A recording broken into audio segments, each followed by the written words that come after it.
Bonjour tout le monde, bonsoir tout le monde. Excusez-moi de déranger votre voyage. Juste pour 3 minutes rapidement. On a un message à faire passer concernant la France, les citoyens français et ce qui se passe en Afrique. Parce que beaucoup de citoyens français ne savent pas ce que font les dirigeants français dans les pays africains.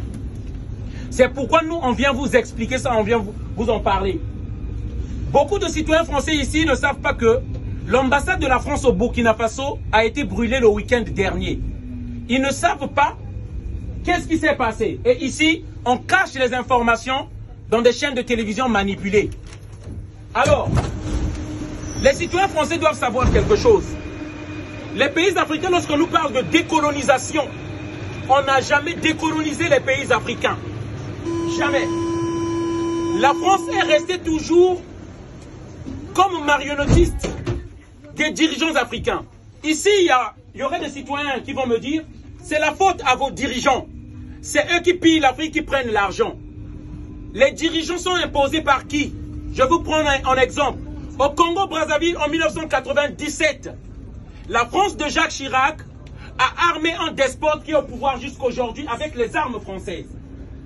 Je rappelle ici au Burkina Faso, 1987, le 15 octobre, on assassine Thomas Sankara, la France de Mitterrand, parce qu'il n'était pas soumis et il n'était pas d'accord au dictat de la France. Je vous rappelle, Barthélemy Boganda, en Centrafrique, 1958, on l'a assassiné. C'est un missile qu'il a détruit parce qu'il voulait la souveraineté de son pays. Modibo Keïta, on l'a remplacé par la France de Charles de Gaulle. Le message qu'on veut faire passer ici, Macron à l'ONU a dit que l'ère de l'impérialisme est revenue parce que le président russe a envahi l'Ukraine. Mais nous, en tant qu'Africains, nous vivons l'impérialisme des dirigeants français. Les citoyens français ne savent pas d'où vient le carburant que vous avez ici. Certains citoyens vont nous dire, nous le payons à la pompe. Mais oui, ce carburant n'est pas payé en Afrique. Il est pris par le sang des citoyens africains qui veulent parler, se révolter par rapport à cette arnaque. Les multinationales françaises prennent le carburant gratuitement dans nos pays, en affamant les populations qui sont là-bas, pour le bien-être des citoyens français. Ici, je ne viens pas condamner, je ne viens pas dire que le citoyen français est responsable de ça. Ce sont les dirigeants français qui l'ont toujours fait. Mais je veux porter à la connaissance de tous, de savoir aujourd'hui qu'il y a une grande révolte qui gronde en Afrique. On ne veut plus de ça. La France a pris en otage un pays qu'on appelle le Tchad. Toute l'armée française est là-bas. Dites-toi qu'ils combattent les terroristes. Mensonge. Au Mali, on les a chassés. Nous sommes nous-mêmes en train de vaincre le terrorisme au Mali. Et ils sont partis se mettre à côté au Niger, alors que le peuple nigérien ne veut pas d'eux là-bas. C'est une armée d'occupation dont on a besoin en Ukraine, mais pas en Afrique. Voilà le message que je veux faire passer ici aux citoyens français. Il faut dire au gouvernement français, nous ne voulons plus de l'armée française en Afrique. Nous ne voulons plus que vous nous aidiez à nous débarrasser du terrorisme. Les Africains peuvent le faire eux-mêmes. Voilà le message, ma soeur. Bonsoir tout le monde. Bonsoir.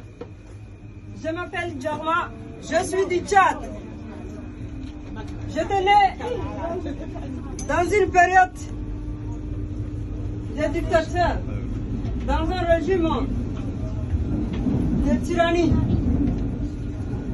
Au Tchad. Les peuples tchadiens, ils ont vécu pendant 3 décennies de tueries, des massacres.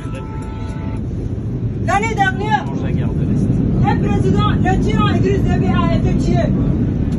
Emmanuel Macron, le président français, il est parti prosterner devant le début d'Idriss Déby. Il nous a imposé par la force un autre dictateur. Un autre dictateur, fils d'un tyran. Ils ont violé la constitution qui est une loi mère. La France a violé la constitution du Tchad. Est-ce que c'est normal? Je fous en France, qu'est-ce que vous foutez chez nous? Qu'est-ce que vous foutez chez nous, vous? Film. Qu'est-ce que vous foutez chez nous? Voilà.